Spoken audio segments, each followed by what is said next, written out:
On the outside, yes, I look Asian, but I'm not like fully accepted as a full Japanese person. And I'm not fully accepted as a half either because I'm not like mixed race.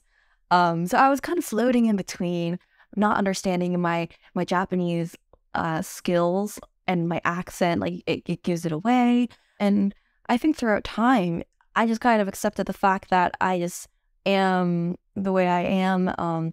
I think in very complicated ways in, different languages that makes no sense.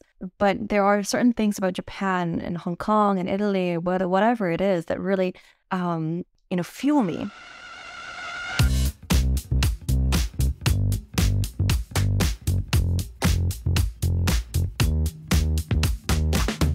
Welcome to Proudly Asian, a podcast series that tells bold and proud stories of Asians by Asians. I'm Isabel Wong, a financial journalist who wants to uncover the many Asian stories around us that are waiting to be told. There's never just one way to look at Asians.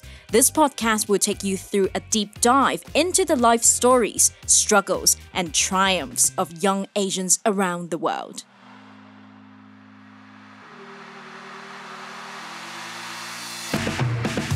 On today's episode, we have Mizuki Nishiyama, a mixed Japanese artist born and bred in Hong Kong.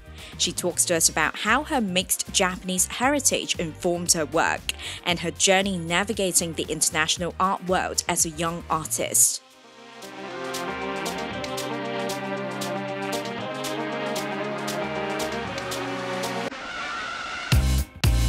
Welcome back to Proudly Asian. Now for this episode, we have Mizuki joining us all the way from London. So good morning and thank you so much for joining us on Proudly Asian. Mizuki, how are you? Hi, thank you so much for having me. I'm doing very, very well. I'm really excited to be here. Great. And before we kickstart our conversation, Mizuki, for our listeners to get to know more about you, why don't we just start with your backstory? Tell us more about your background. Who are you? What are you? And where did you grow up? I feel like this is always a daunting question. My name is Mizuki Nishiyama. I'm an artist. I'm a painter primarily, but getting into more mixed mediums, tapestries, sculptures. In terms of where I'm from, I like to always kind of like trace back to origins and all that. So my father's Japanese and my mother's from Hong Kong originally, but they spent most of their lives in Italy, and my dad spent his earlier years in France as well. They were there until they decided to raise me and my older brother in Hong Kong. And I grew up in a Canadian international school in Hong Kong. And up until basically college, which I moved to New York. And, after a couple of years, I was still there, and then relocated to London, which is where I am now. But yeah, so mixed Japanese is how I would identify myself. It's a very international background and you're very well traveled as well. But for a lot of third culture kids who grew up in Hong Kong, or like even people with in-between identities, right? Even though they might grow up as third culture kids in the same city, but their experiences could be quite different as well. So I'm just wondering how it was like for you growing up as a mixed Japanese person in Hong Kong. I would say that, honestly, Hong Kong has given me the gift to call myself mixed Japanese because if I flipped it around, I feel like I wouldn't be able to call myself mixed Hong Kong if I were raised in Japan. And the reason I say that is because it's such a very homogenous society. And even though Hong Kong has a very strong local and cultural community, but it's fundamentally extremely, metropolitan, very international. And, growing up in an international school was, I think the foundation of, I feel like everything, not really questioning where we're from, our differences. We were just there, we were just kids interacting. And there were certain quirks about the city that were very, canton, or or British influences from colonialism and all that. But fundamentally, it was just a hodgepodge of a city, and I think that was extremely wonderful, and I'm really thankful for that. And, from what you mentioned, it just sounds like Hong Kong is a place where, I mean, despite I know there are a lot of like third culture kids who would have highlighted some challenges growing up in Hong Kong, for example, maybe local people having a bit of challenge understanding, their mixed identities or how maybe they could look a certain way, but they are from somewhere else. It just sounds like a city where there are definitely spaces for different cultures to grow and expand. But just a follow-up question, since you work as an artist, right? I'm just wondering, at what point did you realize working as an artist would be a career path that you would like to pursue? Honestly, I'm not good at anything else. Which is good. do not trust me anything numerical, like building, systematic, even like different types of art forms that require more, it's more formulated. I just really cannot follow instructions. I don't know what is my issue. But I grew up in a family of basically all artists. My father, he specialized in French philosophy and literature when he was younger, but he was in fashion. So he used to run an alta moda design house in Milan, and he's a flamenco guitarist. My mother's a painter. My grandmother is a Nihonga painter, which is Japanese traditional painting. Granduncle was in France and Japan in the 50s. Just like watercolor arts and, buyo dancers. Like everybody had their own little medium.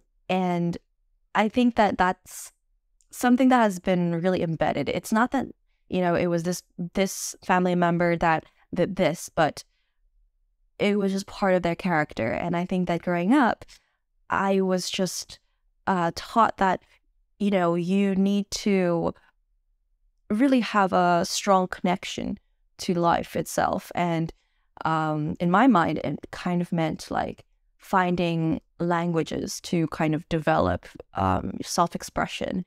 And I gravitated towards a couple different mediums. It was trial and error in a way. But also I think it has to do with like, again, the personality. I play the violin since I was 3, very terribly, but it's, again, such a rigid medium that I really couldn't pursue further. Like I didn't feel like myself. And, it was same with like dance, poetry. I wanted to be a poet before getting into like painting full time, but painting had this perfect concoction, it allowed me to play with the materiality, listening to it, but it also allows me to be, the leader. It's sexy, it's very fluid, but also very viscous. Even the types of paint, whether you're using acrylics or watercolor or oils, and I prefer oils because there is viscosity that allows me to, really grasp. Everything has its own, I don't even want to call it, its own personality to it. And that's how I gravitated towards it.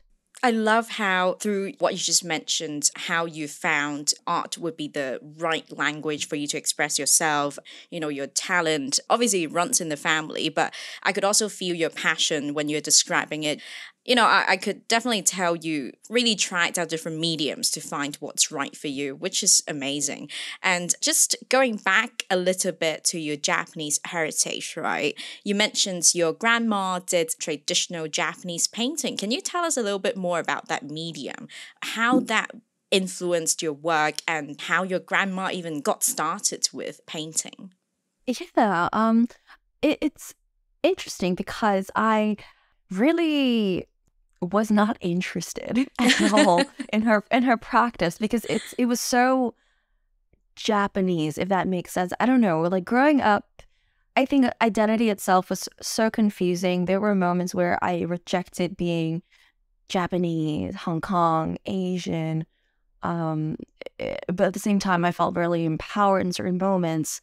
It's almost like code switching to an extent, but just in my benefit to how I could better understand myself, whatever formula that is to a young, growing, confused girl.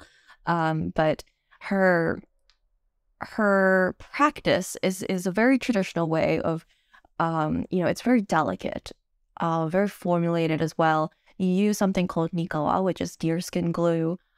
It takes like a day to create like maybe like 4 pigments.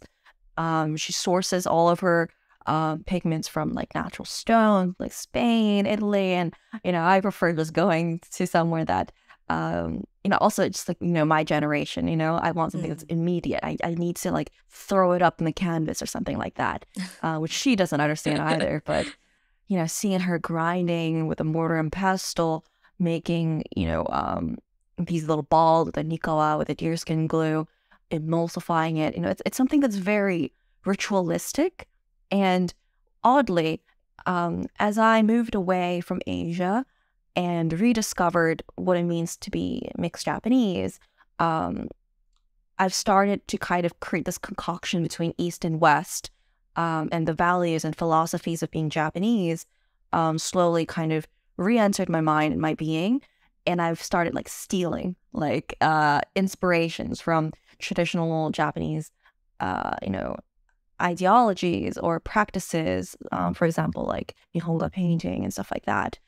So I've kind of like gotten back into it again, taking apart certain things and, re-embedding that into my own practice. And you mentioned you sort of struggled to embrace your Japanese heritage or identity as a half Japanese. So I'm just wondering, when you used to go to Japan or when you spent time in Japan, were you recognized or accepted as Japanese as well? And how does Japanese society normally view half Japanese people?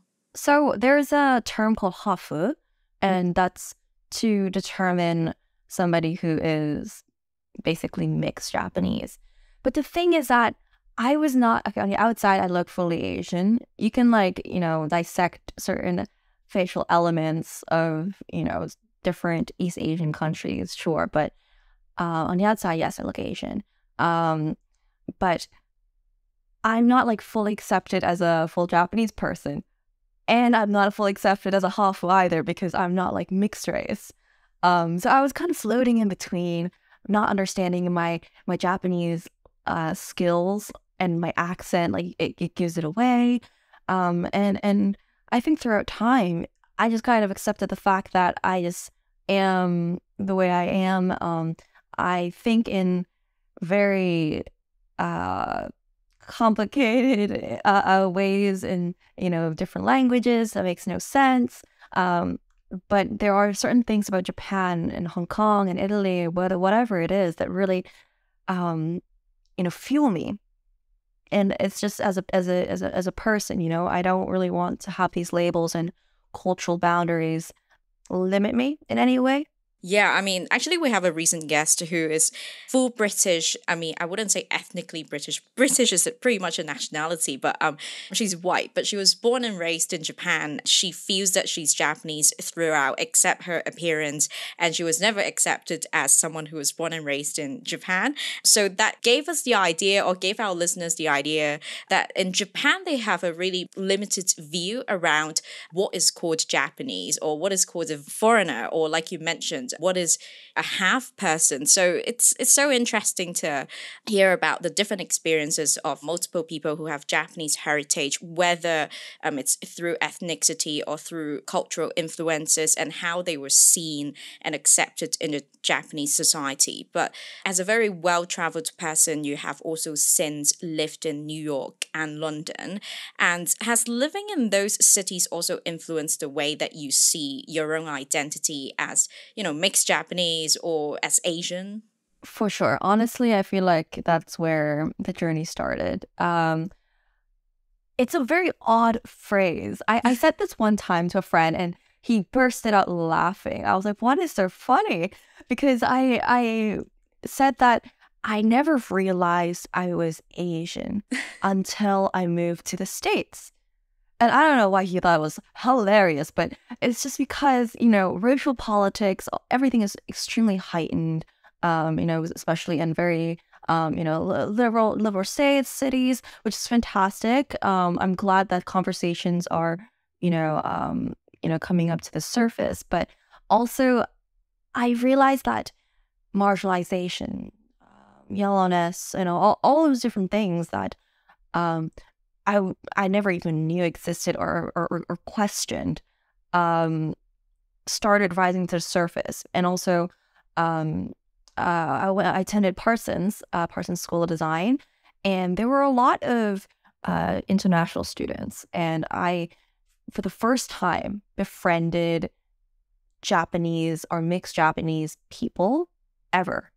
And they themselves were artists as well, mostly in fashion design, all that, because it was a school primarily for textiles, fashion. And, I was really inspired by the way how they were diving basically into, different types of Japanese dyeing methods or calligraphy and all that, and connecting that with Western ways of, creating garments and all that. And I found that very, I don't know, it was just very fascinating. And I wanted to do the same thing. And, slowly I felt like I inched closer. And for some reason, I spent more time back in Japan in certain moments and rediscovering, without fathers individually, going to cities, both traditionally, like I'm more familiar with Kyoto. That's the area I'm from, Kansai area, which is very, like old Japanese. But then I begun making more of my like international friends in Tokyo, where everything is more similar to like Hong Kong, but with a very like fundamental Japanese root as well. It was this weird back and forth, but America was kind of where the entire journey started becoming more clear as an Asian woman, also like within my career. Mm-hmm. It seems like how everything is sort of like falling into place or making sense for you. But do you think you ever overcame maybe the confusion over your identity, or maybe throughout your journey, do you think there's a need to really overcome that confusion? Yes and no. I think at this point, it's just things that I want for myself. Like, for example, I'm constantly trying to improve my Italian. And that was one thing, whenever I was back in Italy, I felt like I never realized, I was surrounded by a lot of, different ethnicities, but I also just kind of blended as kind of like token Asian, especially in Europe. And I seem to be, I'm not gonna lie, I feel like I was just like, oh, Asian over there. But I was more adamant about like being Japanese, my Hong Kong heritage and all that when I was in Italy. But when I'm in Japan, it's just nobody really seemed to understand like what was going on. So I just like, oh, I'm gaijin, which is like I'm a foreigner, and that was fine, I was kind of, it's either you're in this circle or you're outside, which is a very Japanese way of thinking. It's called uchi and soto, which is inside, outside. So I just stayed outside. But yeah, I mean, it's certain things like being able to really grasp the language and construction of Italian makes me feel happy, because I'm a huge I love linguistics in general. I wanted to get into linguistics itself if I didn't, do writing or painting. The structure of the language culturally, it makes me understand a lot about myself, the way how you see the world, certain how things are addressed, It comes from culture, it comes from language. And in Japanese itself, it's like very thin slices. It's like thin veneers that you can see through, but it's very multi-layered. So for poetry, for example, it's absolutely divine when working with Japanese. it's such a delicate language, and it's intranslatable, in certain, for English to Japanese, and each has its own beauty. So I've kind of given up in terms of like what exactly I'm trying to figure out, but I just know exactly in these small sectors what I want from it, because it makes me feel good doing it, and I don't question it anymore. I just want to do what makes me feel good, and it's learning more about Japanese gastronomy, for example. It touches childhood, it touches family, it touches certain things, and then for Italian, the structure of the language, it helps the way how I see the world. Cantonese, each has its own purpose. I love how, despite we called this confusion, you also put the confusion about your identity so beautifully into words just now, because you also pointed out that for maybe someone like yourself, you exist in very different spaces depending on where you are. For example, maybe in Europe or maybe in North America, you exist in the space of like, the token Asian. But in Japan, like maybe in those Western contexts, right, they would think, oh, you should fit right in Asia. But it's not really your experience, because in Japan, you're also seen as an outsider, or maybe in Hong Kong as a mixed Japanese and Hong Konger, you would never be seen as fully either of that as well. So there are so many like different spaces you're navigating between. But obviously, your art career is pretty much focusing on maybe currently the Western market, right? As someone who is relatively young, entering the art world, the international art world, I'm just wondering, what are the challenges as a painter? For example, in popular culture, we would see maybe in movies, Asian characters are always still being expected to act a certain way or have a certain personality traits to be granted that presence, right? Does this kind of problem exist in the art world? Honestly, I feel like that things have shifted quite a lot already. It's interesting because I just had a conversation about this with another artist friend of mine, and he's Black British, and we were talking about like getting into minority artist groups and everything, and we were saying like it's great that we're given like I have a show next week just focusing on being East Asian. I would say like if I just moved to New York and I was presented with that, I still remember that I didn't want to be called Asian. Like if for some reason it made me feel uncomfortable. But also just because, I mentioned that I realized I was Asian for the first time when I moved there. But nowadays I've kind of like embraced it. People of color, differently abled, whatever it is, are given a platform. But I think that sometimes we also inevitably question, like, are we actually included within the general fundamental conversation? Or is it just kind of like the icing on the top? Is it just something to ride the wave, the trend or something? Institutionally,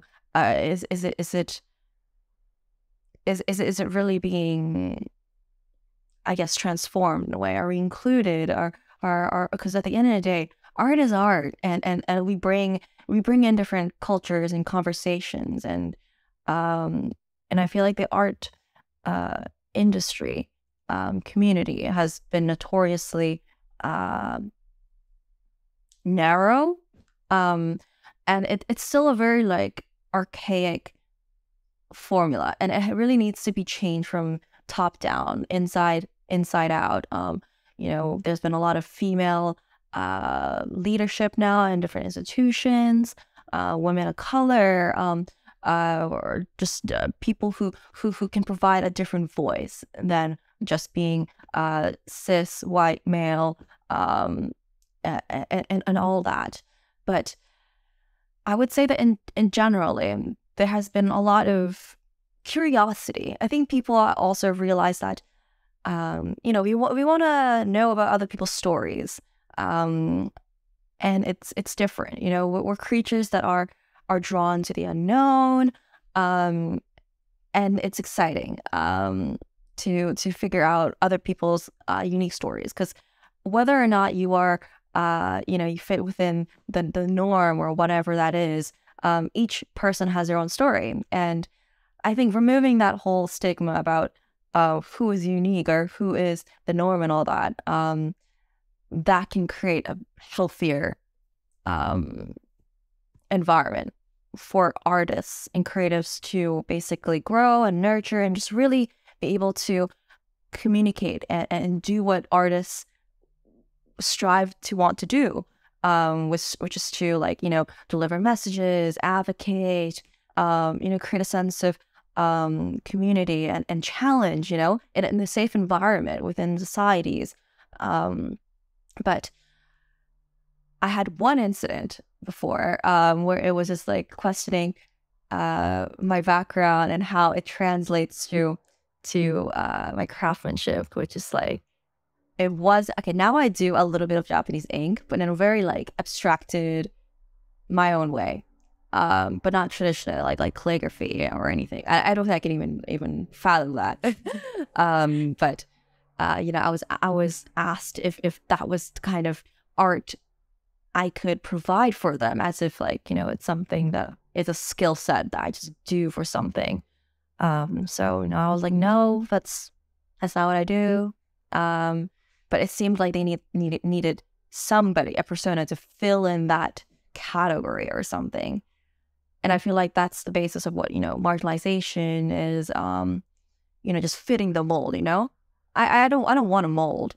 Fundamentally there's stereotypes and everything. Humans are bound to want to create these molds, basically, because it helps us to identify, create safety nets and all that. But, we have to start releasing and blurring those things, because if we keep allowing ourselves to be confined within these structures, we're not going to be able to, grow further, be more enlightened, because there's so much more further away from these borders. Yeah, for sure, because that also is more at play in the commercial or marketing world as well, because that's how like psychology works, right? Like people would tend to have an easier time accepting that, oh, if you give them labels to understand a certain object that they're looking at, for example, maybe that could be a stereotype of, oh, if you say this piece of object is made by a Japanese craftsman, it will instantly sell more. So I'm just wondering, have you been given any like unsolicited advice around like, hey, just embrace your Japanese heritage, maybe your works could sell more? Has anyone told you that? Oh, many times. Yeah. And I had that dilemma, at the end of the day, whether I am able to make a living off my work or not, I'm still going to be creating. And that is an inner power and invincibleness in a way. Artists, I feel like fundamentally, I'm just going to admit it, I feel like there's a massive sense of like narcissism, but it's also just like, that's all I have the whole dear life to. It's my life force, and it's something that I need to trust in. And why I mention that is because, I was in situations where it seemed like in certain communities, especially like in Hong Kong, I think it's wonderful and it's very flattering, and it makes me very proud to be part Japanese, when people love, certain elements of the culture and stuff like that. I'm not oblivious. I'm aware that they're like, trying to milk it a little bit more, which I get. But it becomes a problem when, let's say, like gallerists or curators are like, make this imagery because it seemed to be well received, or it works through their image or something like that. I think instantaneously, because the first time that happened, I was like 19, 20, and there was like a very like defensive response. I was like, okay, if I were a man or like back in the days, would you be telling somebody to work in this way? Trust in my vision. As an artist, I really don't need restrictions or confinements to tell me what direction I'm going, because I don't know. You don't know. The universe doesn't know. All I can do is let time and life unravel and trust in that process. And that's what the invincibility as well of of being an artist, I think, it lies in, because, it's also contradicting to my personality, because I am also like very controlling. I wish I had some kind of structure to my life more than so, because honestly, I really can't see my life more than like 3, max 5 months at a time. And it's terrifying, whether it's planning my life, career-wise, financially, in terms of emotionally. Like it's very terrifying. It's scary, and that's why I need to like really grasp onto relationships. And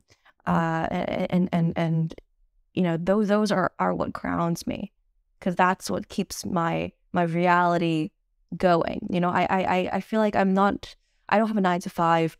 I don't have the typical structure, the way how majority of people in like, corporate America, corporate whatever, like could rely on. We all adapt to a sense of system, and it gives us structure, differentiating from archaic times to the time that we live in, the modern times.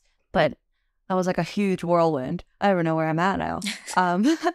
But yes, I was asked if I could tap into that, milk it a little bit more. But it doesn't, sometimes you just need to trust your gut feeling. I don't need to really, justify anything. It just didn't feel right. And certain moments I want to paint plants. Sometimes I want to do figures. I don't want to be stuck in a position where I'm like, I need to do figures because I'm known as the figure painter, and that's what I need to do to satisfy whoever or whatever. Mm-hmm. The only thing I need to satisfy is myself and my journey. And, whether that works out or not, that's up to the universe. But all I can hope for is for communities and people who trust in my vision, to follow my directions. In a way, it's like I want to be the leader of everything. I don't want anything else to lead me or influence me. It will influence me in certain ways, but I want to be the one to hold all of your hands and show you what could be done with my taste palette. Yeah, that's beautiful. And I can't wait to see, more of your works where it's all driven by you. But of course, as a painter who is still relatively early in her career, you have already enjoyed pretty impressive degrees of success. For example, you had your first solo in New York at the age of 18. And having your paintings featured in over 30 exhibitions across the world. Another question is also about, other people imposing limitations or restrictions on you. Has anyone told you that, hey, you're too young to have done that? Or, some comments like that. Have you had to navigate that? Yeah. I mean, I'm very grateful for every kind of opportunity, and incredible people that I come across. I think at the end of the day, it's just the energy you put out and the kind of relationships you want to build, because those are infinite, and creating art, that is infinite. That's why it feels powerful. Like there's no limitations to that, and questioning the status quo, and it's like working out, knowing that you can only do 10 reps. You want to go further, or you wonder if you can go further. It's the unknown, it's the blurriness, and I feel like our idea of Asian women, of just people in certain age groups, or how history has always been done, repetition and all that, statistics, I really don't want to I don't want to think about any of that. I just want to do what my gut tells me. I don't know if that answers the question, but, yes, of course, I come across things like that, and I question myself too. I feel I'm my worst critic. I'm always like crying, and I'm always, oh, what am I doing with my life and all that, and then 360, I'm like, okay, no, this is amazing. I'm on the right path, but it's this. Yeah, it's super contradicting. Yeah. I don't even know how to answer it, but it's right. And it's the path that I want to be on. There's no other path I would like to be on. Yeah. It's definitely a journey to learn to be, or even just embrace your own achievements and success, which is also a challenge for many people as well. For a lot of people, their default reaction whenever they are recognized for their work is like, what? I can't believe it. Like, do I really deserve it? Was it really me? But I think for a lot of creators out there or like artists, it's still kind of like a constant struggle for them to like not question themselves and just like get on with what they think is right. But I'm just curious, is there one piece of work that you're the most proud of or that is the most meaningful to you so far? There has been a couple.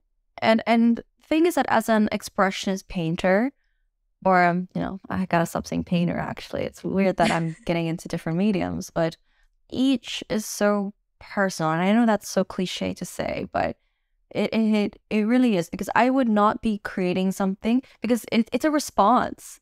So it wouldn't exist if it wasn't responding to something. So each has its own little story and dedication, but there are a couple monumental ones that I think that helped me emotionally or in terms of situations. There's a large piece, and it's not like fantastic or anything, whatever that means, but it's called hare, which is swollen in Japanese. And it was just a very experimental piece. It was worked over like a year and a half, and it was a time period when I had multiple deaths in the family. And I think being very young, I couldn't really grasp, what exactly grieving was. And I was alone in New York. I was, stuck in like the blizzard. I don't miss that actually. But it was just situationally, it was very lonely. And obviously just being human, you react, I'm a very emotional person. I'm constantly crying. And I was working through just naturally, and I the way how I explain this piece is, after an excruciating cry, your face gets very puffy, swollen, and the sense of mute. And that mute is very interesting to me because, let's say when you meditate, when you work out or something, there's a sense of silence when everything shuts off. I think because my brain is always so stimulated, I have like crippling anxiety all the time. So I feel like that when I feel that silence, it's a very striking moment to me. And when after an excruciating cry, I think whether it's like the brain chemicals or just the physical exhaustion, mental exhaustion, I really wanted to capture that moment. So it was somewhat of a self-portrait. I mean, it looks nothing like me, but it was just a face, I didn't really care. It was very like orange, red base, very warm, but it was just very raw, swollen colors. And I only painted that piece when I was in that state for around a year and a half, for as long as I was like, okay, I'm done. I don't really want to do it anymore. But its purpose was just to document. In a way, it's almost kind of sick. I don't want to say like it's a little bit sadistic in a way, because I have a very like morbid curiosity too. I really like the darker elements of things. But I'm like curious, I want to see how far this like emotion takes me. And it could be a little bit toxic and unhealthy because there's like, okay, I don't know what to create. I wish I could be in this state. And that's the fundamental of what like jazz and blues was, to be in that blue state, but that's not very healthy at all. But, I was capturing what was thrown to me organically. So yeah, that was a piece that was very monumental in terms of how I saw myself, understanding myself, and working through different situations in life. And by the end, when you finished that piece of artwork, what kind of emotions did you feel? Did you feel a sense of relief or something else? I think I was just exhausted. I was like, I don't really want to touch this anymore. And it feels like I sometimes have a really short attention span. So usually when I paint, it's like a vomit. Like it's so aggressive. It's like incisions. I do this like knife cutting technique. And and talking about the viscosity of paint. You know, I like that chaos. So it's not meditative at all. It's meditative in my own way. You know, it's like when you're drunk and you're like sobbing and everything comes out. It's that kind of extremity, and it's something that I feel like has always been kept inside of me. Whether it's like that juxtaposition being Japanese and rebelling against it. Like I had a goth phase, when in my younger years, and you know, it's not like a. I'm not saying that it's cool or anything, but I think that as a young girl, your appearances and all that, it's a big deal. And and I realized that about being Asian as well. I wore eye makeup so much, like my entire eye was covered in black makeup because I was insecure about my eyes. And for me to remove all that and go natural was a big thing. And I dye my hair constantly, but also just tapping into like grunge and goth. It felt rebellious. It sounds so cringe, I know, but it was an escape as a young girl. What else could I do? You know, there's nothing much I could do except for drawing, doing something within paper because it's temporary, you know, and it's exciting. And whenever I went back to Japan, I had to remove all of it. So it was almost like it's like this dichotomy. And as I grow older, I just want to remove that boundary, and just merge it as one. Because growing up, it's always been this or that. Again, that was a huge tangent. Yeah, I'm excited to check out more of your works because I love how your works they all sound like they are capturing the raw emotions or the ups and downs that even like a normal human being would go through. Like you mentioned how you would have a phase of wearing black makeup, which could sort of resonate with a lot of young girls or even like Asian girls. There are some phases where we're always trying to figure out who am I? And then we'll end up trying out different, let's say, makeup or different ways to express ourselves. Maybe in the end, it could be wrong, but it was still part of the journey of finding who we are or either tapping into that space where we just want to fit in, but suddenly realizing we don't want to. It's always in and out of that kind of spaces. So it's beautiful. But I want to ask a little bit more about your future vision for your upcoming works. Of course, as you mentioned, it's still embracing the uncertainty. You never know what's going to happen, what you're going to create. But how do you see your future works would evolve over time? Do you plan on maybe addressing more of the themes of your heritage, your identity, your mixed identities, addressing the biases about Asian people? Is this a direction that you plan on taking? Or throughout your journey of being based in London and New York, have you also come across artists who are also working in that space? So my direction is actually getting more expansive, philosophical, and research-based. So previously mentioned that I got into like different mediums.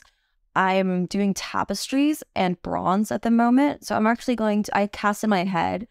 And first thing is that, you know, you don't see a lot of East Asian female featured bronze heads. You know, that's also a very like narcissistic thing to do, but I'm also kind of like poking fun into it, but also, you know, I'm a figurative artist. I started out in portraits. Why not bring it to life, the physicality of it, but also I'm filling it with so the whole thing with these tapestries and the sculptures is that I'm bringing in the Japanese element. So a lot of like burning and the cycle of life and all that. So I have soil that my grandfather sent me from Japan, from our paternal land, which dates back from the 1400s. And, you know, ancestrally, we're like a very military family. So a lot of our family members committed seppuku, which is the ritual suicide. You know, it's a very like masculine, violent, you know, it's like all within the soil, you know, very grounding. And I brought that soil back to London. I burned it, you know, with the tapestries. There's one piece that's completely white, which I'm exhibiting next week. And it ties between Shintoism. My family has some relationships with the building of the one of the sectors of the religion itself, which is like animism. It's all about like spiritual, natural, and I'm not religious at all. So this is all very like conceptual and research based to me. But also, you know, growing up, I see slithers of it, you know, with the way how, you know, some kind of ritualistic things or things that, you know, the way you say things in Japan, my grandparents, all that. So basically, kami is God. And it was going to spill out like a lot of different like tangents, but there are certain things that like I was talking to some of my Muslim girlfriends, and they were saying that there are certain things that they cannot do, or because they're women or something like that. And in Japan, there's like a dojo, which is the fighting arena where like sumo wrestlers or women can't touch if you're menstruating. And that's just really, so the idea of menstruating is really like interesting to me. I have hormonal issues, so I bleed quite a lot. And the idea of menstruating, like, do you remember how violent and terrifying it was first time you had your period? And also just the aspect of it being so beautiful, of it being a signifier of maturing, of being fertile, but also the complete violence and aggression within it is fundamentally the idea of what being a woman is. And that is exactly what I'm interested in. So further down, I'm hoping to start like my PhD very soon, but I want to focus on like death and eroticism, the beautiful and grotesque, the dichotomy between the softness, the femininity, and also the violence and aggression and grotesqueness. I had an exhibition called The Beautiful and Grotesque recently. It's all about that dichotomy. That's how people are realizing that, and that's why people are really into like the idea, the aesthetic of witchcraft. What is it, like dark academy or something like that? It's this weird like sexiness of femininity, the femme fatale, the woman who lures at night, and the siren or something like that. It's very empowering to an extent, but it dates back in so many different ways. And I'm diving into the socio-political aspect, the religious aspect, how it brings into the conversation today and all that. But in terms of like the tapestries itself, so going back to Kami, the tapestry, it looks like burnt on. Funny enough, because it's like a lot of like linen, cotton, a lot of organic materials.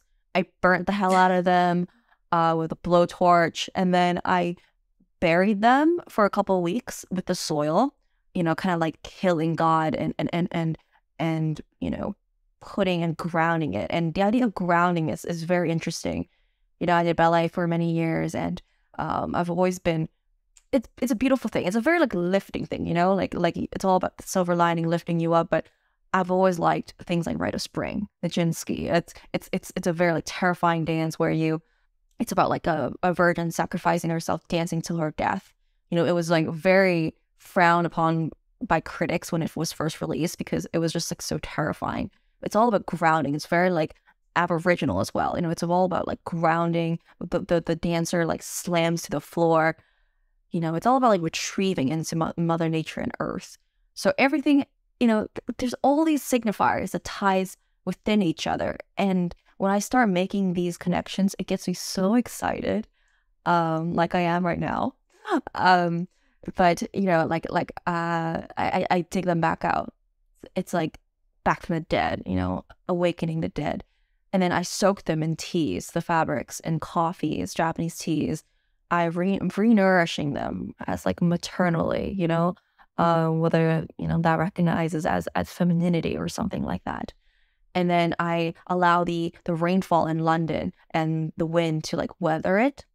And then I do a method called sashiko boro, which is like a mending method in Japan, where a lot of these farmers, it's a peasantry like way of like repairing clothing, basically. A lot of it with indigo, because it's very like accessible at that time. People would be sewing in certain patterns, but I do it abstractedly because again, sewing is very like formulated. I don't like that. So it's abstracted, boro and sashiko, and it's like repairing. It's a sense of time and nurture that I'm rebuilding after killing it and taking it back from the dead. And I create this massive tapestry. And that's something that I'm, I guess, diving into in terms of materiality. And for the heads itself, aside from the bronze, I'm also filling it with that same material, the soil, the burnt tatami, the flooring method in Japan, and the grass and everything. So it's getting a little bit more like abstracted, very philosophical and poetic. I'm also adapting like a sound piece, weirdly, with one of the heads I'll be exhibiting near a wharf in London. So it's right by the sea. And I was inspired by that because, I was looking at Japanism, which is like, coining the aspect of Japanese culture influenced by the West, Chinoiserie and all that, the whole Madame Butterfly aesthetic. I have a love and hate relationship. So messed up, but also it's so beautiful and so me in a way, And I was thinking back about how the Dutch were like one of the first that kind of, got their hands on like Japanese and Chinese stuff, and I tried to imagine the ports because I was spending my time there. There were like the seamen there, there were sailors, and it's very like British, and I was trying to imagine what it would have looked like in Japan. And I just start getting like these visions of like, because when you lift things in Japan, you say like oisho. It's like a very like masculine. It's a very like Japanese like expressions, and I just had this vision of waves and boxes being thrown out. Japanese men speaking these dialects, very masculine, and but also the sound of the water being so fluid and feminine.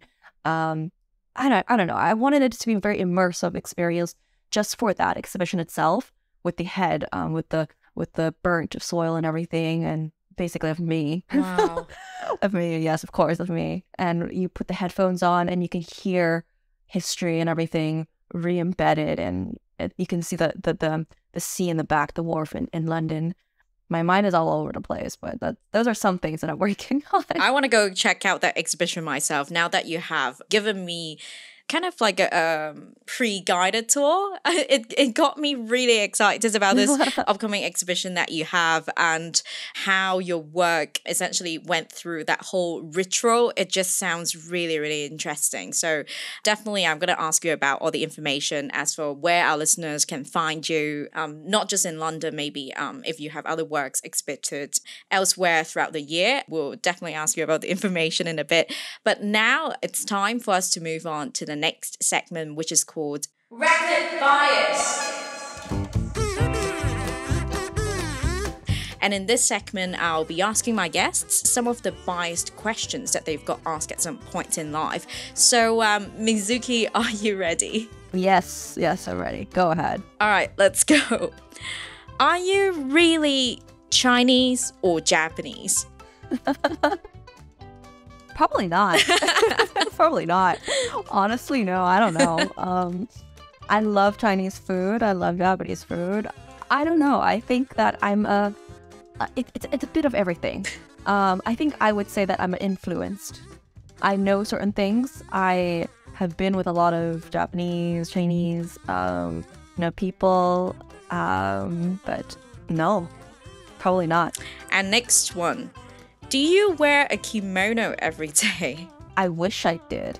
My grandmother is like a licensed, I don't know, what do you mean you're licensed? Like a kimono dresser. I absolutely love kimonos.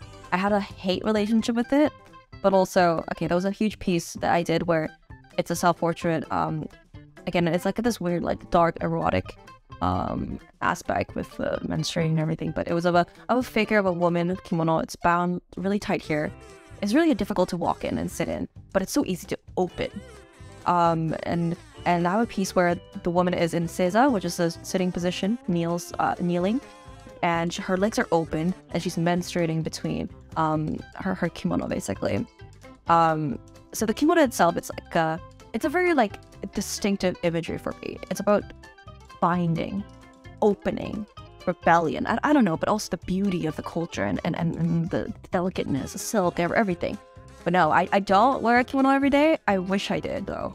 I love how you've just given kimono another meaning with your work. Yeah, and the next question is, you speak good English for a Japanese person? I would assume so. I would hope so. I mean, my primary language, even though it's the most foreign language of all, English is my primary language, which is odd. But it can always be better. All right, moving on. Japanese girls are shy and obedient, right?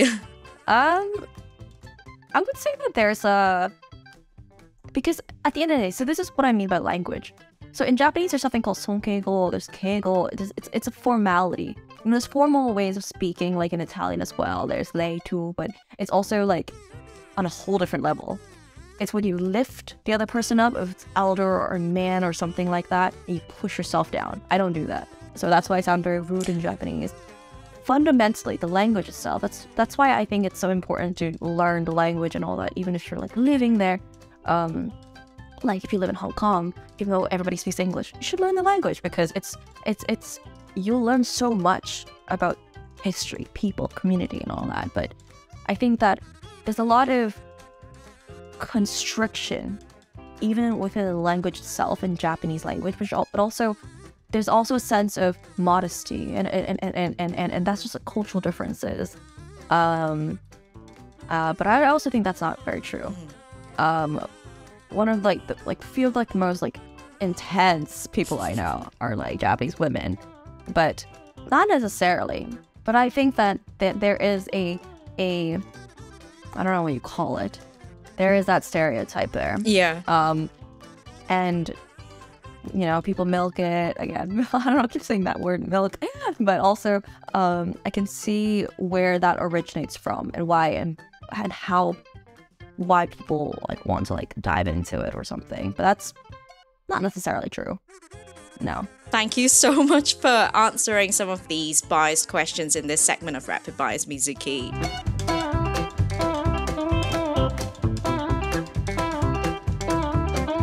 Now, for us to conclude the episode, like I mentioned earlier, for our listeners who would like to check out your works, either online or offline, where can they find you? I have a very bad website. Just, my name, www.mizukinishiyama.com. Unfortunately, I'm also on social media, but, it's Ms. Negi, Miznegi. Again, that's actually a funny story. Negi means spring onion in Japanese, and growing up, you would be asked with spring onion or without in your food. And my dad was telling me if you start adding spring onion in your food, you're an adult. So when I made that account, I was like, okay, Ms. Negi, I'm an adult. But yeah, I'll be in and out and about social media, as everybody is. And finally, before we go, Mizuki, what does it mean to be proudly mixed Japanese to you? It means that I hold a lot of pride, gratefulness, and traditionalism in my core.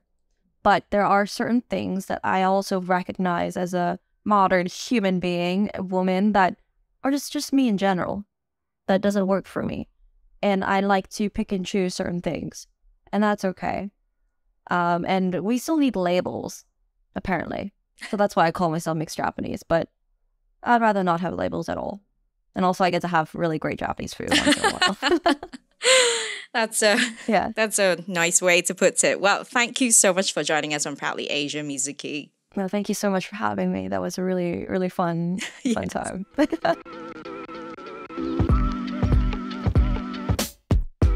That's it for this episode of Proudly Asian.